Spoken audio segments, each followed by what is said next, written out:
C'était jour de rentrée parlementaire à l'Assemblée nationale. À Québec, les libéraux de Philippe Couillard parlent de rigueur budgétaire. Pas plus tard que la semaine dernière, ce sont les employés des directions générales du ministère de l'Éducation partout au Québec. On en retrouve 11 qui ont appris une mauvaise nouvelle. Ces 11 entités-là vont disparaître. Éventuellement, ils vont disparaître. Donc, l'abolition de 120 postes. Et ça, évidemment, pour le syndicat qui représente les gens dans le secteur public, c'est inacceptable. Les annonces ont été faites, mais on doit vous dire, ils ont rencontré les employés, mais c'est encore assez flou. Est-ce que des gens qui seront transférés dans les commissions scolaires, est-ce que des occasionnels vont perdre leur emploi? Depuis à peu près 2 semaines là, qu'ils font le tour des différentes régions pour annoncer ces coupures-là. Les directions régionales du ministère de l'Éducation, du loisir et du sport fermaient leurs portes aujourd'hui. Eh bien, le gouvernement espère économiser 15 millions de dollars. De plus en plus, nous, on réalise que dans nos régions, nous avons de petits ministères, c'est-à-dire des ministères avec 2 ou 3 employés.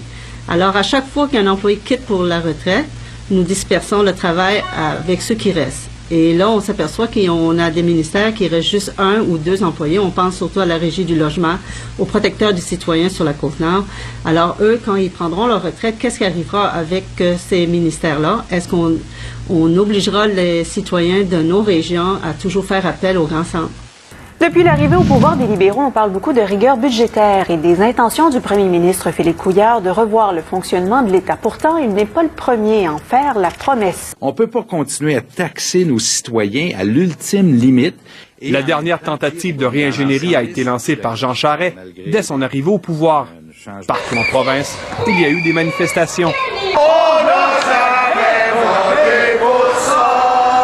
Ne voulant pas réveiller de vieux fantômes, Philippe Couillard s'est bien gardé en campagne électorale de parler de réformes en profondeur. Il n'a pas annoncé son plan de réingénierie parce qu'il faut bien voir que c'est de ça dont il est question. La majorité des dépenses du Québec est consacrée au salaire. Si on y touche, il pourrait y avoir des réactions.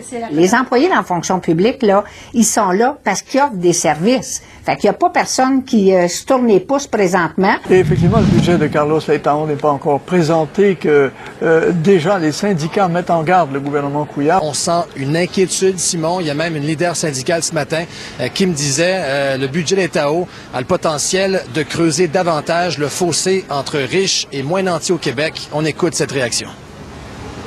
Il y a des solutions, mais on ne regarde que la colonne des dépenses. Et ça, c'est dommage. Mais on ne peut pas s'attendre à des gens qui représentent 1% de la population qui s'enrichissent de penser aux 99% qui s'appauvrissent. Et ça, la classe moyenne est pas mal écœurée de ça. Qu'est-ce que ça veut dire pour la négociation? Voici quelques commentaires de leaders syndicaux.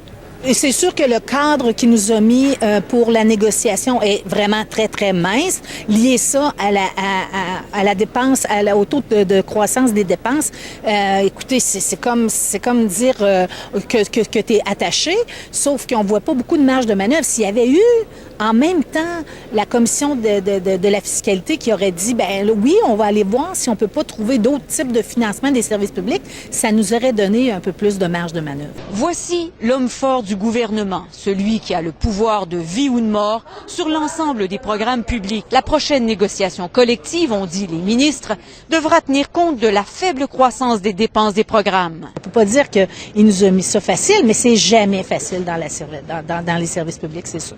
And most worrisome for the union representing public sector employees, a push to boost productivity. Ça va être quoi? C'est un gros point d'interrogation. The union calls it a big question mark, but the head of the Treasury Board is adamant. Le premier budget du gouvernement Couillard suscite plus de mécontentement qu'autre chose, autant chez les syndicats que les groupes communautaires du Saguenay-Lac-Saint-Jean. Comment on va faire choisir? C'est-tu dans l'inspection des bâtiments qu'on veut diminuer? C'est-tu au niveau des aliments qu'on veut ne plus inspecter? Donc, ça va être quoi les choix qu'on va avoir à faire? Ça va être difficile. Les syndicats et les groupes communautaires sont très inquiets des coupes annoncées dans 13 des 22 ministères. Ils croient que les coupes auront un impact direct sur la population. Ça va faire mal aux services aux citoyens. C'est un budget qui est très austère et on parle de coupures là quand même 13 ministères sur 22. Près de 2000 personnes ont convergé vers la colline parlementaire aujourd'hui afin de manifester contre le gouvernement Harper. Les manifestants qui sont rassemblés dans le cadre du forum des peuples, oui, ça se déroule toute la fin de semaine à Ottawa. Plusieurs syndicats de partout au Canada qui sont réunis, des groupes sociaux, les étudiants également, des groupes autochtones donc, qui sont réunis et qui ont manifesté aujourd'hui contre les politiques du gouvernement conservateur, le gouvernement de Stephen Harper. Les services publics, c'est un investissement pour toute la population. On a juste à regarder tous les pays où les services publics sont omniprésents. C'est les populations où il fait le mieux bon vivre. Exclusif TVA Nouvelles, on vous parle d'un tout nouvel immeuble du ministère des Transports qui a coûté 19 millions et qui présente déjà des lacunes surprenantes. Vous avez peut-être aperçu cet édifice qui tranche avec le décor. Il s'agit du nouveau centre de gestion de l'équipement roulant du ministère des Transports situé à 2 pas du piteux échangeur Turco. La dalle est plate au point où l'eau donc s'accumule et ne s'écoule pas, ce qui devrait se faire normalement vers le drain. Information confirmée par le représentant syndical. Les employés sont obligés de passer le balai pour pouvoir faire écouler l'eau dans le garage. Dans le même bureau, les employés n'ont pas de téléphone. Il faut descendre un étage plus bas, au bureau de la réception, pour avoir accès à une ligne dure. Assez spécial et assez archaïque pour 2014. Près de 2 ans après l'entrée en vigueur de la nouvelle réglementation sur le corridor de sécurité, le message ne semble toujours pas passer. Stéphane Hébert ne quitte pas la circulation des yeux. Même les feux allumés, chaque intervention aux abords d'une autoroute est périlleuse. C'est dangereux, c'est dangereux.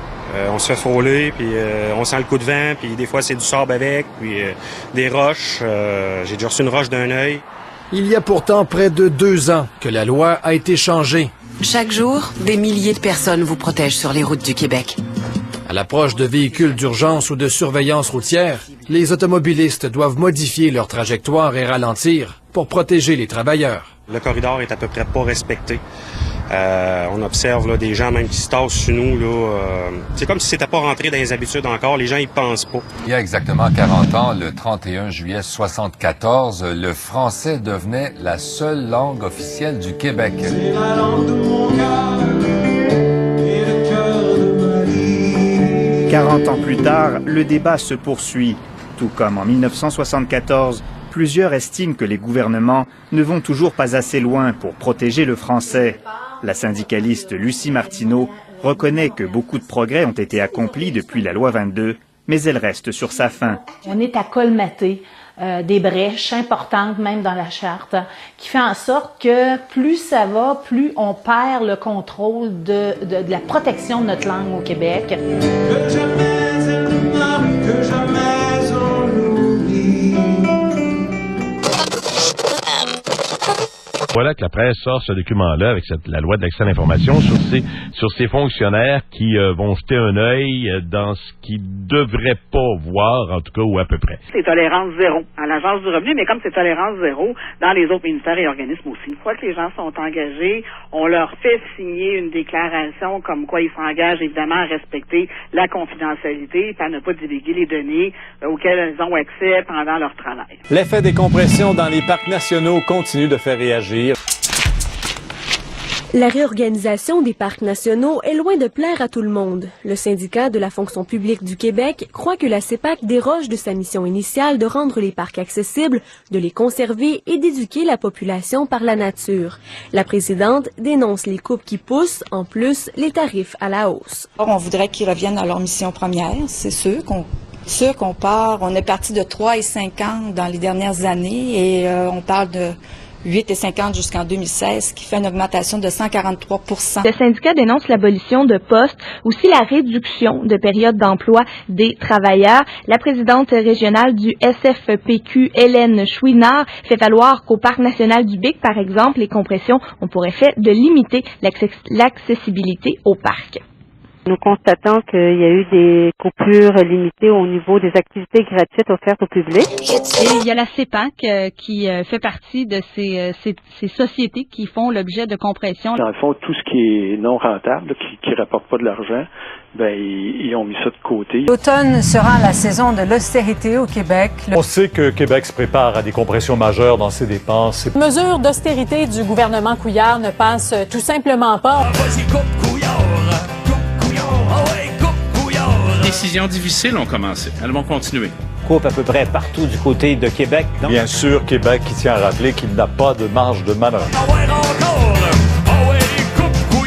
On dit faire plus avec moins. L'intention de Québec de couper dans l'aide sociale et au ministère de l'Emploi inquiète dans la région. Il y aurait 500 employés qui seraient ciblés du personnel qui n'a pas de sécurité d'emploi actuellement. Ça veut dire des employés occasionnels. Non seulement on s'attaque aux plus démunis, mais on s'attaque aussi à ceux qui leur viennent en aide directement. On trouve les cibles n'importe où et on veut essayer de trouver de l'argent, des budgets sur le dos des plus démunis. C'est confirmé, Revenu Québec abolit son service aux contribuables en ce qui a trait aux programmes sociaux au bureau de Rouyn-Noranda. Ces juridictions seront maintenant ailleurs en province.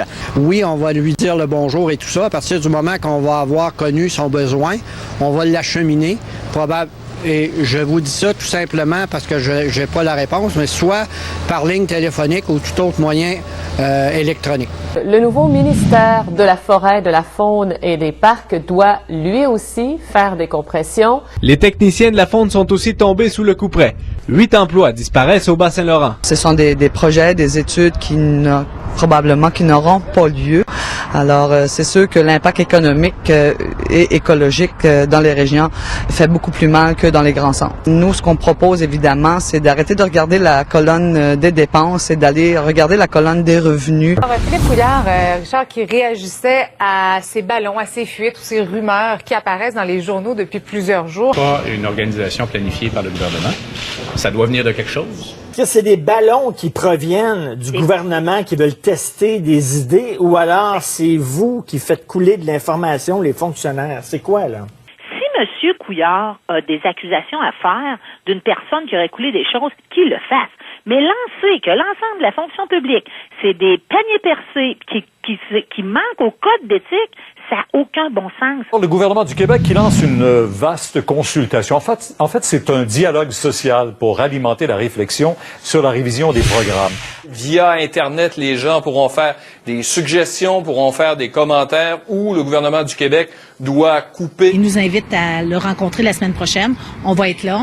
On veut pas que ça devienne une commission des coupures permanentes. Madame Martineau avait justement un bon exemple sur les frais de médicaments qui grimpent en flèche annuellement. On est rendu à 3,2 milliards de dollars ou à peu près dans ce régime d'assurance médicaments.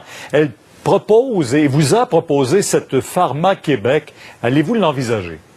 Je vais les rencontrer, les grandes centrales syndicales, et on va être tout à fait ouvert à écouter leurs suggestions. Québec va aussi adopter une loi pour faire l'inventaire de ses effectifs. C'est pas seulement le nombre, on veut savoir qui fait quoi exactement. C'est certain, un gel d'embauche, c'est certain qu'il y a un risque pour la population. Nous l'avons vu, il y a eu des fermetures de bureaux, il y a eu des diminutions de services. Le Front commun des employés de l'État a déposé officiellement ses demandes. En prévision de la prochaine négociation. Le commun représente 400 000 travailleurs. 2000 des 400 000 employés de l'État se sont fait entendre devant l'Assemblée nationale. Allons-nous être gênés? Non!